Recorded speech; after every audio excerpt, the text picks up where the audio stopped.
The morning sun was already beating down hard on the concrete floor of Peterson's auto repair when Maya Johnson rolled up her sleeves and got ready for another day of proving herself. 3 years she'd been working at this place, and still, every single morning felt like walking into a courtroom, where she was both the defendant and her own lawyer. Maya had grease under her fingernails and calluses on her palms that told the story of countless hours spent with wrenches and socket sets.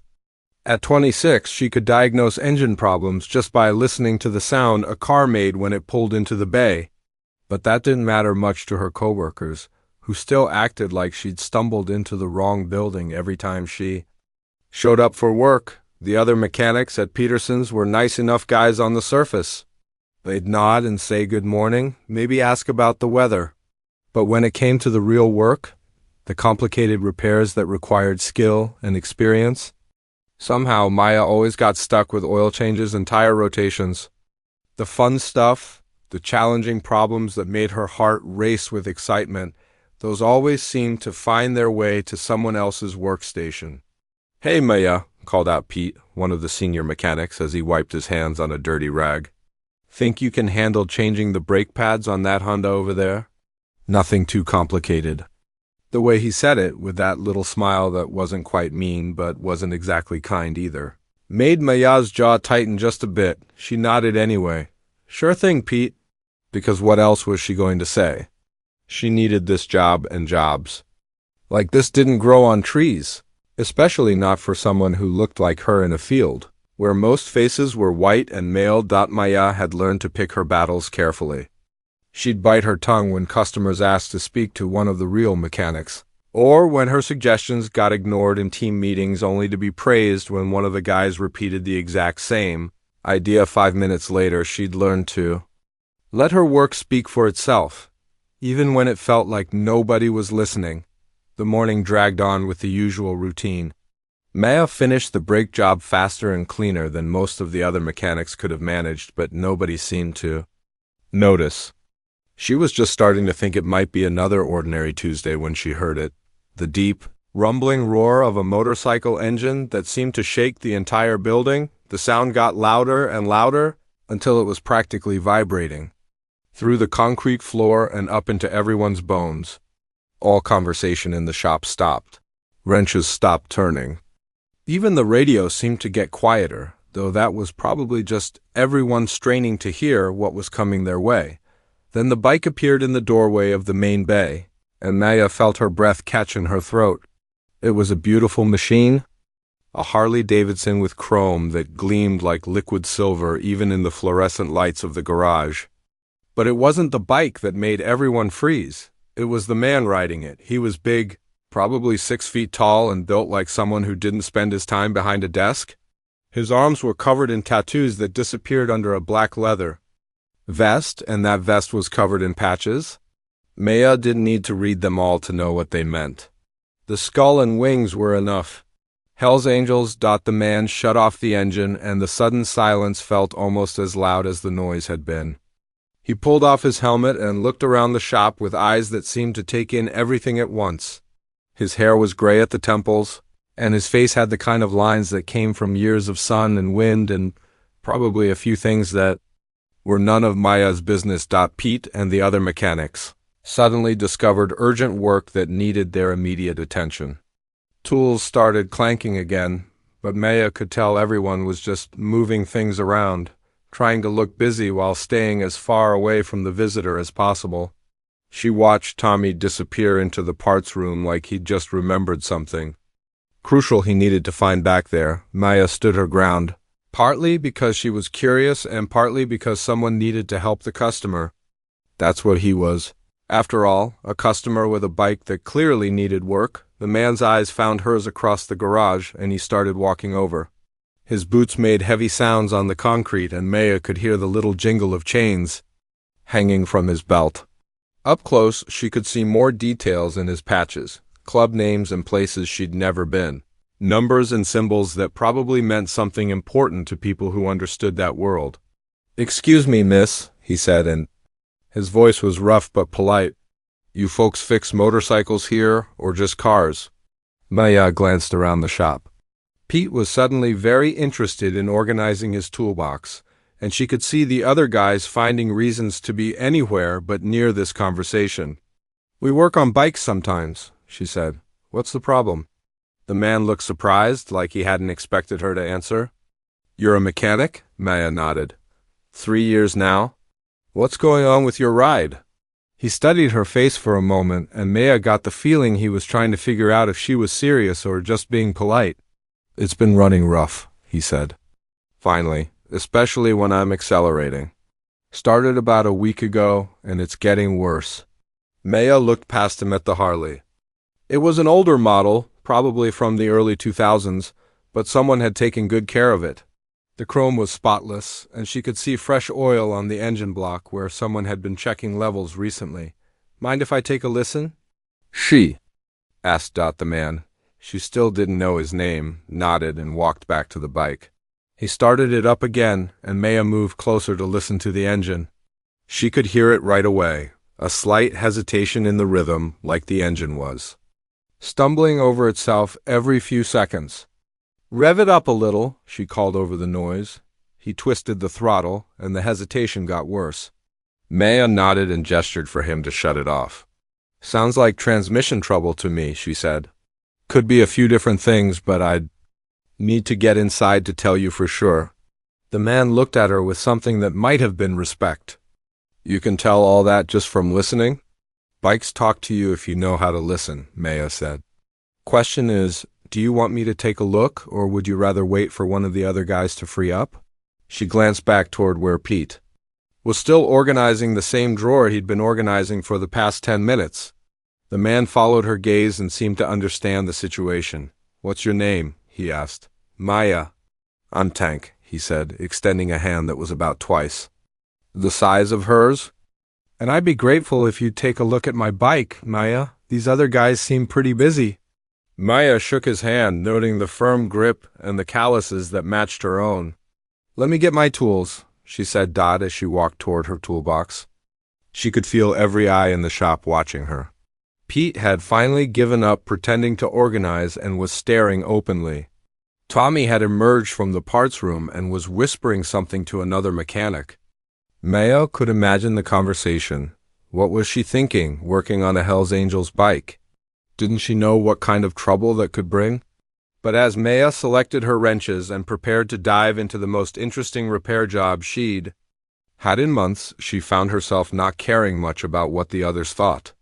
For the first time in a long time, someone was asking for her help, not because she was the only one available, but because they believed she could actually solve their problem. Tank was waiting by his bike, arms crossed, watching her approach, with tools in hand. "So," he said as she knelt down next to the engine, "how long you been working on bikes?" "Since I was 16, Maya said, already starting to remove the engine cover. "My dad taught me. He always said if you're going to ride something, you better know how to fix it." "Smart man," Tank said. "Your dad ride?" Maya paused in her work for just a second. "He did. Passed away 4 years ago." "Sorry to hear that." "Thanks." Maya got back to work, her hands moving with practiced efficiency. He would have loved this bike. Always had a thing for Harleys. As Maya worked, she became aware that the normal sounds of the shop had gotten quieter. She could feel her coworkers watching, probably wondering what she'd gotten herself into. But for once, Maya didn't care about their opinions. She had a puzzle to solve, and that was all that mattered. Maya's hands moved through the engine like she was reading a book written in metal and oil. After 20 minutes of careful examination, she found exactly what she was looking for. The transmission had 3 separate issues that were working together to create the problem Tank had described. It wasn't just one broken part.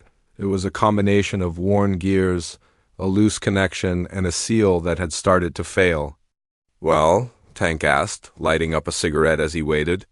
Maya noticed he'd positioned himself so the smoke would blow away from her workspace. "It's more complicated than I first thought," Maya said, wiping her hands on a rag. "You've got worn synchronizers in second and third gear, plus your shift fork is loose, and there's a leak in your main seal. The good news is it's all fixable. The bad news is it's going to take some time." Tank raised an eyebrow. How much time we talking about? Most shops would tell you 3 or 4 days, maybe a week if they're busy. Maya stood up and looked at the bike thoughtfully. I can have it done by tomorrow morning if you don't mind me staying late. You sure about that? I don't want you rushing and missing something. Maya almost smiled. Here was this intimidating guy in leather and patches worried about her taking shortcuts. I don't rush, she said. I just work efficiently. Plus, I actually enjoy this kind of problem. It's like solving a puzzle, Tank nodded slowly. What's it going to cost me? Maya did some quick math in her head. Parts would run about $200 and the labor was substantial. $400. Total, she said. That seems low for the amount of work you're describing. It's fair, Maya said. I don't overcharge people. Tank flicked his cigarette into the parking lot and extended his hand again. You've got yourself a deal, Maya. I'll be back tomorrow morning. As Tank fired up a different bike he'd ridden to follow his Harley, Maya was already planning her attack on the transmission. She'd need to order a couple of parts, but she knew a supplier who could get them delivered by evening.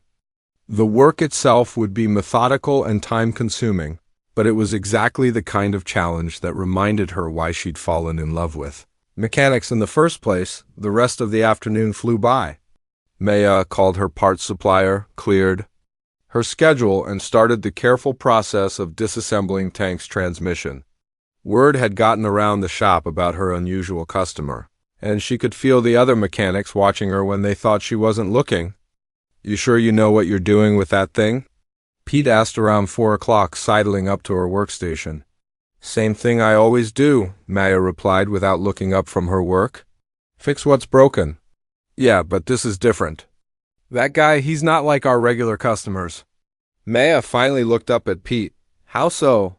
His money's green, his bike's broken, and he asked me to fix it. Seems pretty regular to me. Pete shook his head. Come on, Maya, you know what I mean? Those Hell's Angels guys, they're trouble. What if something goes wrong? What if you mess up his bike? Then I'll fix whatever I messed up, Maya said, just like I would with any other customer. But Pete wasn't done. Peterson's not going to like this. You know how he feels about the shop's reputation? Maya's hand stilled on her wrench. Peterson, the shop owner, was particular about his clientele. He liked customers who drove clean cars and wore clean clothes and didn't make the other customers nervous. She had a feeling Pete was right about Peterson's reaction, but she also didn't think she should turn away a paying customer just because of how he looked.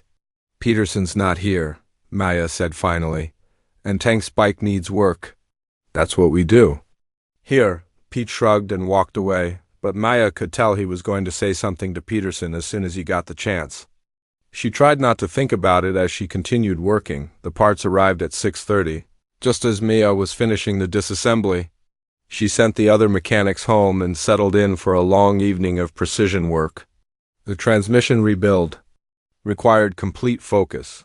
Every gear had to be aligned perfectly, every seal had to be seated just right, and every bolt had to be torqued to exact specifications. Maya worked by the bright lights of the garage, her hands steady and sure as she assembled the complex puzzle of metal pieces. This was when she felt most like herself, when it was just her and the machine working together to solve a problem. No office politics, no sideways glances, no questions about whether she belonged there. Just the honest work of making something. Broken whole again. By 11 p.m., she was testing the transmission by hand, feeling for the smooth engagement of each gear. Everything felt perfect. She reinstalled the transmission, connected all the cables and hoses, and added fresh oil. Then she started the bike. The engine purred like a satisfied cat. Maya ran it through all the gears, listening carefully for any sign of the hesitation that had brought Tank to her shop. Nothing. The bike ran smooth and strong, exactly like it should. Maya cleaned up her workspace, locked up the shop, and went home feeling the deep satisfaction that came from a job well done. She was looking forward to seeing Tank's face when he heard his bike running properly again, but when she arrived at work the next morning, Peterson's car was already in the parking lot. He was usually the last one to arrive, preferring to let his mechanics open up and get started without him.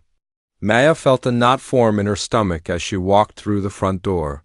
Peterson was waiting for her in the main bay, standing next to Tank's perfectly repaired Harley. His face was red, and Maya could tell he'd been working himself up to this conversation for a while. "Maya," he said, his voice tight with anger, "we need to talk." Tank arrived 10 minutes later, just as Peterson was finishing his lecture about appropriate customers and the shop's reputation in the community. Maya had listened without saying much, knowing that nothing she said was going to change his mind. "I don't care how good your work is," Peterson was saying as Tank walked through the door. "I can't have this kind of element coming around here. What if other customers see them? What if they decide to go somewhere else?" Tank took in the situation immediately. He looked at Maya, then at Peterson, and Maya could see understanding dawn in his eyes. "Problem here?" Tank asked, his voice calm but carrying an edge that hadn't been there yesterday. Peterson turned around, clearly nervous but trying to maintain his authority. "No problem. Maya fixed your bike, and now you can be on your way." Tank walked over to his Harley and started it up. The engine sound was perfect, and his face lit up with genuine appreciation. He shut it off and turned to Maya. "Outstanding work," he said. "Better than I expected, and I expected a lot." He pulled out his wallet and counted out $800. "For the extra time and the quality," Maya shook her head. "The price was $400. That's what I quoted you." "The price was $400 for adequate work," Tank said. "This is excellent work, and excellent work deserves excellent pay." Before Maya could protest further, Peterson stepped forward. "Actually, she won't be accepting your money." Both Maya and Tank turned to stare at him. "Maya no longer works here," Peterson continued. "I'm letting her go, effective immediately. I can't have mechanics who bring the wrong kind of customers to my shop." The garage went completely silent. Maya felt like she'd been punched in the stomach. 3 years of proving herself, of working harder than anyone else, of taking every slight and every doubt with grace and determination, and this was how it ended. Tank's face darkened. "You're firing her for fixing my bike?" "I'm protecting my business," Peterson said, though his voice wavered slightly. Tank looked at Maya, who was staring at the floor, then back at Peterson. "This is the stupidest thing I've ever seen," he said. "You're firing the best mechanic in your shop because you don't like the look of her customers." "My shop, my rules," Peterson said. Tank nodded slowly. "Your loss." He turned to Maya and pressed the $800 into her hand. "Take it, you earned every penny." Maya looked up at him, tears threatening to spill over. "Thank you," she whispered. Tank walked his bike toward the door, then stopped and turned back to Peterson. "You just made the biggest mistake of your business career," he said, "and I'm going to make sure everyone knows it." As Tank rode away and Maya gathered her tools from her workstation, she wondered if she'd ever find another job in this town. Peterson had just made sure she'd lost the only thing that had ever made her feel like she belonged somewhere. Maya spent the next 3 days in her small apartment, staring at job listings on her laptop and trying not to panic. The $800 Tank had given her would cover rent for 1 month, maybe 2 if she was careful with groceries. But finding another job in this town wasn't going to be easy, especially after what Peterson had done. She'd already called every auto shop within 50 miles. Half of them hung up as soon as she mentioned her name. The other half gave her polite excuses about not hiring right now, or not needing anyone with her particular experience, or just not being the right fit. Word traveled fast in the automotive world, and Peterson had made sure his version of the story reached every shop owner's ears before Maya even started looking. "She brings trouble," he'd told them. "Gang members hanging around, scaring off good customers. I had to let her go for the safety of my business." Maya knew this because her friend Rico, who worked at Murphy's garage across town, had called to warn her. "Peterson's been telling everyone you're some kind of gang associate," Rico had said. "It's complete garbage, but people are listening." So Maya sat in her apartment, watching her savings dwindle and wondering if she'd have to leave town to find work. The idea made her stomach hurt. This was home. Her dad was buried in the cemetery just outside town. Her whole life was here. On Thursday morning, she was drinking coffee and circling job listings in cities 3 hours away when someone knocked on her door. Maya lived in a quiet complex where people mostly kept to themselves, so unexpected visitors were rare.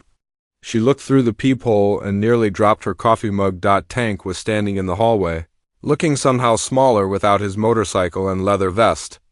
He wore jeans and a plain black t-shirt, and if Maya had passed him on the street, she might not have recognized him. Maya opened the door, confused and curious. "Tank, how did you find out where I live?" "Phone book," he said, holding up an old Yellow Pages directory.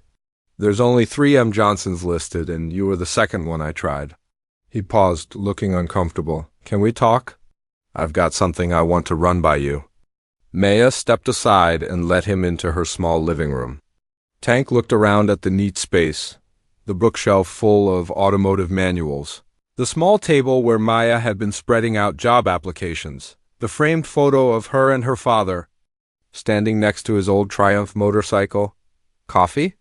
Maya offered. "That'd be great." As Maya poured coffee for both of them, Tank studied the photo on her table. "Your dad?" "Yeah, he taught me everything I know about bikes." Tank nodded appreciatively. "He looks like a man who knew his way around an engine." They sat down across from each other, and Maya waited for Tank to explain why he was there. He took a long sip of coffee and seemed to be organizing his thoughts. "I heard you're having trouble finding work," he said finally. Maya felt her cheeks get warm. "Word travels fast. Peterson's been running his mouth all over town, telling people you're some kind of security risk." Tank's jaw tightened. "It's complete nonsense, but damage is done." "Yeah, I'm figuring that out." Maya gestured at the job applications scattered across her table. "Looks like I might have to move if I want to keep working on cars." Tank was quiet for a moment, turning his coffee mug around in his hands. "What if you didn't have to?" "What do you mean?" "I mean, what if there was another option? Something right here in town." Maya leaned forward, interested despite herself. "I'm listening." Tank took a deep breath. "Okay, this might sound crazy, but hear me out. My club, we've been talking about starting a legitimate business. Something completely legal, above board, paying taxes and everything." Maya raised an eyebrow. "What kind of business?" "Motorcycle restoration, high-end stuff for collectors and enthusiasts. There's good money in it, and we've got connections with people who own rare bikes that need expert work." "And you want me to work for this business?" "Not work for it," Tank said. "Run it, be the boss. We provide the startup money and the customer connections. You provide the expertise and the leadership." Maya stared at him. "You're offering me a job running a motorcycle shop?" "I'm offering you a partnership, 60-40 split, with you taking the majority. You'd have complete control over the technical side, hiring, workflow, everything. We'd handle the business side, permits, insurance, marketing, that stuff." Maya's mind was racing. It sounded too good to be true, which usually meant it was. "Why me? You barely know me." Tank smiled for the first time since he'd arrived. "Maya, in 40 years of riding motorcycles, I've never had anyone diagnose a problem that fast or fix it that perfectly. And the way you handled Peterson's nonsense. Yesterday, you didn't back down, you didn't get angry, you just did your job with dignity. That tells me everything I need to know about your character." "But the Hells Angels connection," Maya said. "That's going to scare off customers just like it scared off Peterson." "Some customers, maybe. But the people who can afford high-end restoration work, they're not usually the type to be scared off by appearances. They care about results."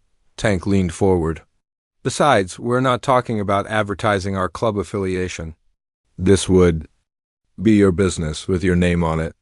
Maya got up and walked to her window, looking out at the parking lot where her own car sat, a 10-year-old Honda that she kept running through pure mechanical skill and determination.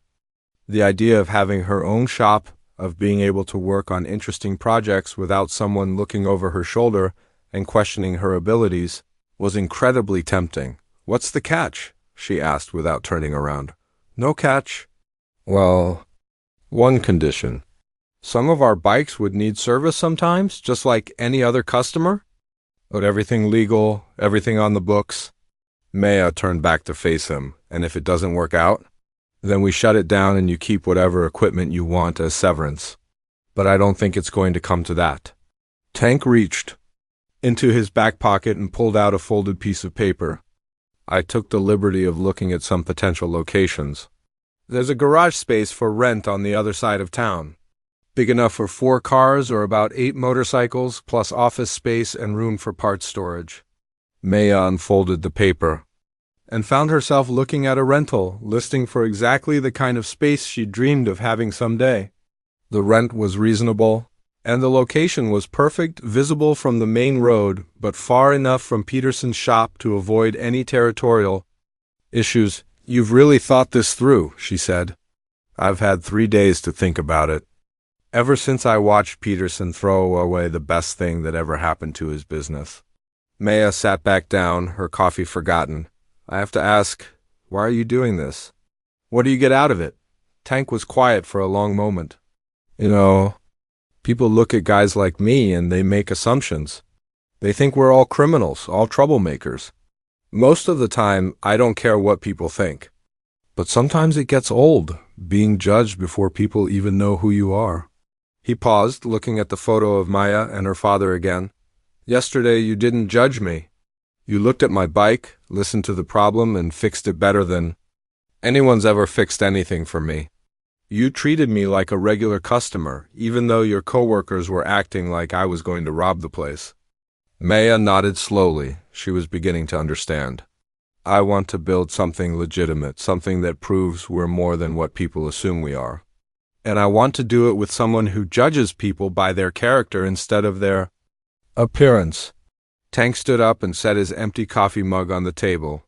"Think about it, no pressure. But if you're interested, I can have the paperwork ready by tomorrow." After Tank left, Maya sat in her quiet apartment and tried to process what had just happened. 3 days ago, she'd been a mechanic with a steady job and a predictable future. Now she was unemployed and being offered the chance to run her own business by a man she'd met exactly once. She picked up the rental listing and studied it again. The space was perfect. The location was ideal. The opportunity was everything she'd ever wanted but never thought she'd have a chance to achieve. The smart thing would be to be cautious, to ask for references, to research Tank and his club thoroughly before making any decisions. But Maya had spent 3 years being cautious, playing it safe, trying to fit into a world that didn't seem to want her. Maybe it was time to take a chance on something different. Maybe it was time to bet on herself for once. Maya picked up her phone and dialed Tank's number. "Tank, it's Maya. Let's do this." 2 weeks later, Maya stood in the middle of her new garage and couldn't quite believe it was real. The space was bigger than it had looked in the photos, with high ceilings, excellent lighting, and enough room for all the equipment she dreamed of having. Tank had been true to his word about everything. The paperwork was clean. The startup money was legitimate, and her name was on all the business documents as the majority owner. "Steel Phoenix Restorations," she said out loud, testing how the name sounded in the empty space. They'd chosen it together, Tank suggesting the Phoenix part because of how she'd risen from the ashes of Peterson's shop, and Maya adding the steel because that's what they'd be working with every day. The first week had been a whirlwind of permits, insurance paperwork, and equipment shopping. Maya had never realized how much went into starting a business beyond just having the skills to do the work. Tank handled most of the bureaucratic stuff, which left Maya free to focus on setting up the workshop exactly how she wanted it. She'd bought the best tools she could afford: professional-grade lifts, precision torque wrenches, and diagnostic equipment that made Peterson's old stuff look like toys from a garage sale. Every tool had its place, every workstation was organized for maximum efficiency, and the parts storage area was labeled and cataloged like a library. The first customer came in on a Tuesday morning. Just as Maya was finishing her second cup of coffee, she heard a car pull up outside and looked through the window to see a pristine 1967 Mustang in cherry red. The man who got out was wearing an expensive suit and looking around nervously, like he wasn't sure he was in the right place. Maya walked outside to greet him. Can I help you? I'm looking for Steel Phoenix Restorations, he said. My friend Tank said you folks might be able to help me with my bike, Maya smiled. You found us. I'm Maya, the owner. What kind of bike are we talking about? The man's face lit up. 1974 Norton Commando. Been in my garage for 15 years, and I finally decided it's time to get her running again. Maya felt her pulse quicken. Norton Commandos were beautiful machines, and working on a 1974 would be like stepping back in time to when motorcycles were more art than transportation. I'd love to take a look at it. When can you bring it in? Well, that's the thing. It doesn't run, and I'm not sure it's safe to tow. Would you be willing to come take a look at it first? Maya grabbed her diagnostic kit and followed the man to his house across town. The Norton was in his garage, covered by a tarp and surrounded by 20 years' worth of accumulated household storage. When Maya pulled back the tarp, she had to catch her breath. The bike was gorgeous. The paint was faded and there was surface rust on some of the chrome, but the bones were solid. Someone had loved this machine once, and with the right care, it could be beautiful again. What do you think? The man asked anxiously. Maya spent an hour going over every inch of the bike, checking the engine, transmission, electrical system, and frame. It needed work, a lot of work, but nothing that couldn't be fixed with time and patience. I can restore this, she told him. It'll take about 6 weeks, and it won't be cheap, but when I'm done, it'll run like it did in 1974. The man's eyes got misty. This was my dad's bike. He passed away 5 years ago, and I've been meaning to get it fixed ever since. How much are we talking about? Maya quoted him a price that was fair but reflected the quality of work she intended to deliver. The man didn't even haggle. He shook her hand and said he'd have the bike delivered that afternoon. Word spread quickly through the motorcycle community. Tank's connections helped, but Maya's reputation for quality work was what really drove the business. By the end of the first month, she had a waiting list of customers wanting everything from simple tune-ups to complete frame-off restorations. The Norton project became Maya's calling card.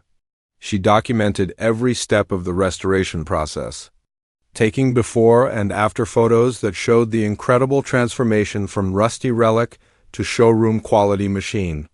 When the owner picked it up, he cried actual tears seeing his father's bike brought back to life. It's like having a piece of my dad back, he told Maya as he signed the check. But Maya's proudest moment came when she hired her first employee.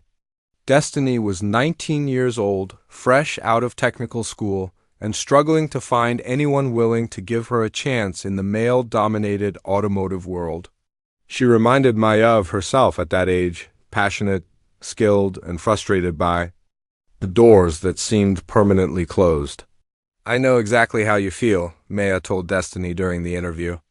I spent 3 years proving myself over and over again, just to get fired for doing my job too well. Destiny's eyes widened. That's what happened to you. Maya nodded. Best thing that ever happened to me, as it turns out. Sometimes you have to get knocked down before you can build something better. Training Destiny was like looking in a mirror that reflected back 5 years. The young woman had the same hunger to learn, the same attention to detail, and the same frustration with people who assumed she couldn't handle the work because of how she looked. Maya made sure Destiny got to work on the interesting projects, not just oil changes and tire rotations. See this wear pattern on the gear teeth? Maya pointed out as they worked on a vintage Triumph together. That tells you the previous owner probably rode hard and didn't maintain the transmission properly. We'll need to replace these 3 gears and check the shift forks. Destiny leaned in, studying the damaged parts. How can you tell all that just from looking? Experience, Maya said, and learning to listen to what the machine is trying to tell you. Every scratch, every wear mark, every stain tells part of the story. By month 3, Steel Phoenix was booked solid for the next 2 months. Maya had to turn away customers something she never thought would be a problem she'd have to face. The waiting list included collectors from 3 states away, all willing to ship their bikes to a small town in the middle of nowhere because Maya's reputation for perfect work had spread that far. Tank stopped by every few days, sometimes bringing club business, but mostly just checking on how things were going. Maya appreciated that he never tried to interfere with how she ran the workshop. He kept his promise about letting her have complete control over the technical side. "You know," Tank said one afternoon as he watched Maya and Destiny working on a rare 1960s Ducati, "I never thought I'd say this, but Peterson firing you was the best thing that ever happened to this town's motorcycle scene." Maya looked up from the carburetor she was rebuilding. "How do you figure? Before you, people had to drive 2 hours to find someone who could do this kind of work. Now they're coming here from 2 hours away to have their bikes worked on." He was right. Maya had noticed more motorcycle-related businesses opening in town. A new parts supplier had rented space near the industrial district, and there was talk of someone opening a motorcycle accessory shop downtown. Steel Phoenix was becoming the anchor for a whole ecosystem of bike-related businesses. The best part, though, was the respect Maya had earned from her customers.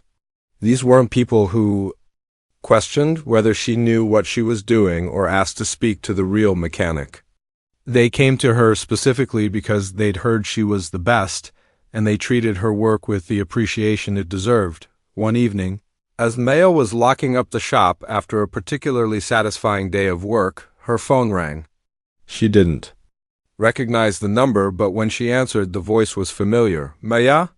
This is Rico from Murphy's Garage." "Hey Rico, what's up?" "You're not going to believe this," Rico said, and Maya could hear the grin in his voice.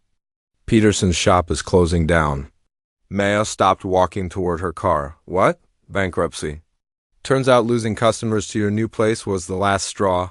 He's been struggling for months, and now he can't make rent." Maya felt a complex mix of emotions. She wasn't happy that Peterson was failing, but she couldn't deny a certain satisfaction that his prejudice had cost him his business. "That's not even the best part," Rico continued. "Guess who came by asking if we knew how to get in touch with you?"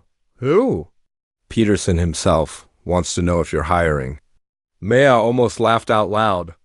After everything that had happened, after destroying her reputation around town and forcing her to start over, Peterson wanted to work for her.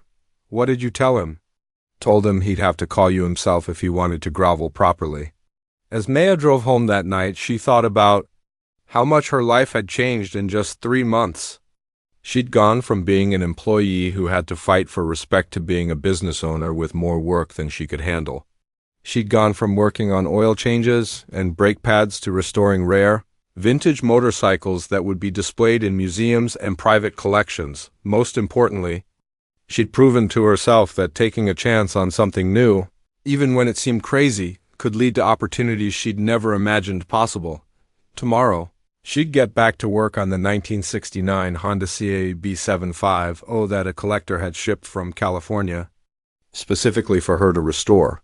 But tonight, she'd allow herself to feel proud of what she'd built and excited about what came next. 6 months after opening Steel Phoenix Restorations, Maya was working late on a particularly challenging project when her phone buzzed with a call from a number she didn't recognize. Usually she let unknown calls go to voicemail after hours, but something made her pick up this time. "Steel Phoenix Restorations, this is Maya Johnson? This is David Chun from Classic Motorcycle Magazine. I hope I'm not calling too late." Maya nearly dropped her wrench. Classic Motorcycle Magazine was the most respected publication in the industry. Every serious collector and restorer read it religiously, and being featured in its pages was considered the highest honor in the motorcycle world. "Not too late at all," Maya managed to say. "How can I help you?" "We've been hearing incredible things about your work from multiple sources. Collectors across the country are talking about the quality of your restorations. We'd like to do a feature story on Steel Phoenix and possibly put you on our cover." Maya had to sit down. The cover of Classic Motorcycle Magazine.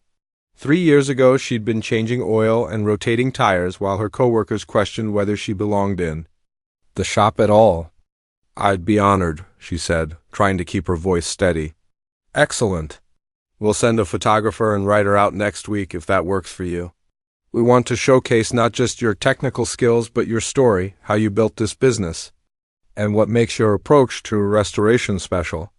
After Maya hung up, she called Tank immediately. He answered on the first ring, as if he'd been waiting for her call. Tank, you're not going to believe what just happened. When she told him about the magazine feature, Tank let out a whoop that probably woke up half his neighborhood. Maya, do you understand what this means? Classic Motorcycle magazine doesn't feature just anyone. This is going to put Steel Phoenix on the map in a way we never imagined. The magazine crew arrived the following Tuesday. The photographer spent hours capturing Maya at work, focusing on her hands as she carefully assembled a vintage engine, her concentration as she aligned precision components, and her satisfaction as she tested the completed restoration. The writer, a woman named Janet, who'd been covering the motorcycle industry for 20 years, asked thoughtful questions about Maya's background, her approach to restoration, and her vision for the business. What I find fascinating, Janet said as she watched Maya work, is how you've managed to build such a reputation so quickly. Usually it takes decades to establish the kind of trust you have with collectors. Maya paused in her work on a rare 1965 Bonneville. I think it's because I treat every bike like it's the most important thing in the world. Because to the person who owns it, it usually is. Can you give me an example? Maya told her about the Norton Commando that belonged to the man's father, and how restoring it had given him a way to connect with his dad's memory. She talked about the vintage Ducati that a woman had inherited from her late husband, and how seeing it run again had helped her process her grief. She explained how every restoration wasn't just about fixing mechanical problems, but about preserving pieces of people's history. Each bike tells a story, Maya said. My job isn't just to make them run again. It's to honor the story and make sure it can continue for another generation. Janet smiled and scribbled notes furiously. That's beautiful. And it explains why people are willing to ship their bikes from across the country to work with you. 3 weeks later, Maya was opening the shop when Destiny came running in with a magazine in her hands, practically bouncing with excitement. Maya, you have to see this. Destiny thrust the latest issue of Classic Motorcycle magazine into Maya's hands. There, on the cover, was a stunning photograph of Maya bent over the engine of a vintage Triumph, her hands steady and sure as she made delicate adjustments. The headline read, "The Master Craftsman, How Maya Johnson is Revolutionizing Vintage Bike Restoration." Maya stared at the cover, unable to quite process that it was really her face looking back.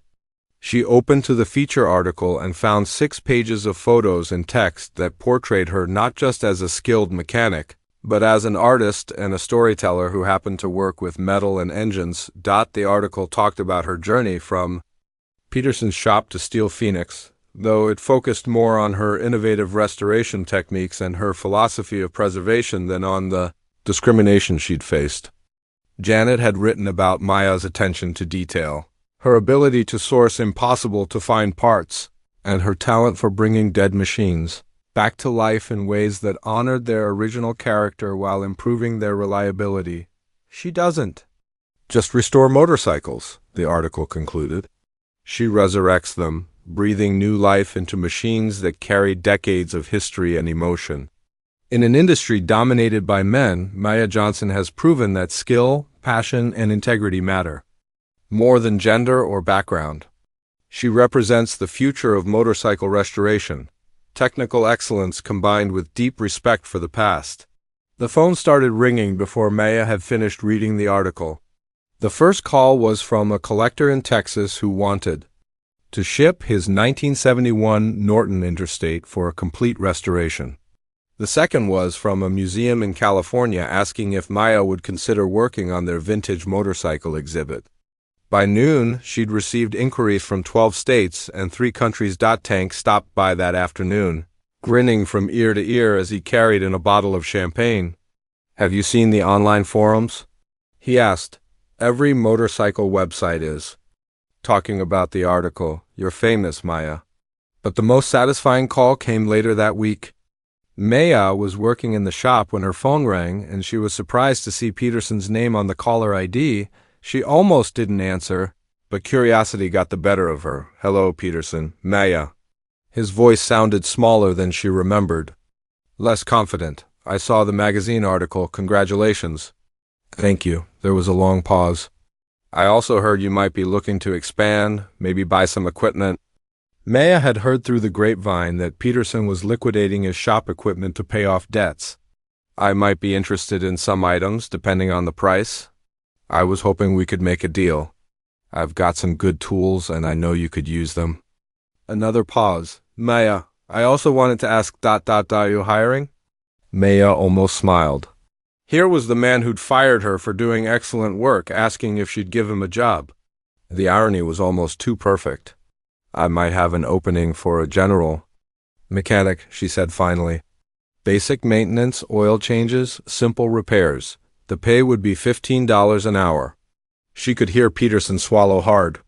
$15 an hour was exactly what he'd paid Maya when she worked for him. Barely enough to live on, and certainly a far cry from what he'd made as a shop owner. I'll take it, he said quietly. When Peterson showed up for his first day of work, Maya felt a complex mix of emotions. Part of her was satisfied to see him humbled, but mostly she just felt sorry for him. He'd let his prejudices destroy his business and his reputation, and now he was starting over at the bottom. Peterson, she said as she showed him to his workstation. Here's how this is going to work. You do good work, you treat every customer with respect, and you'll be treated fairly in return. The color of someone's skin, the patches on their jacket, the car they drive, none of that matters here. We judge people by their character and their actions. Peterson nodded, his eyes focused on the floor. I understand. I hope you do, Maya said, because this is your chance to learn something I figured out a long time ago. Good people come in all kinds of packages, and if you let stereotypes make your decisions for you, you'll miss out on the best things life has to offer. That evening, as Maya locked up the shop, she reflected on how far she'd come. A year ago, she'd been struggling for respect and recognition in Peterson's shop. Now, she was running a successful business, employing people who shared her values, and getting recognition from the most prestigious publication in her industry. Tank pulled up on his Harley just as Maya was getting into her car. Good day? He asked. Amazing day, Maya replied. You know what the best part is? Tomorrow we start work on that 1948 Indian Chief that shipped in from Montana. I've never worked on one that old before, Tank grinned. Still getting excited about? The challenging projects, I see. Always, Maya said. That's never going to change. As Maya drove home, she thought about something her father had told her years ago. Baby girl, success isn't about proving other people wrong. It's about proving yourself right. She'd finally understood what he meant. Steel Phoenix wasn't successful because it had shown Peterson and the other doubters that they were wrong about her. It was successful because Maya had believed in herself. Enough to take a chance, work with integrity, and build something meaningful, and that, she realized, was the most important lesson of all.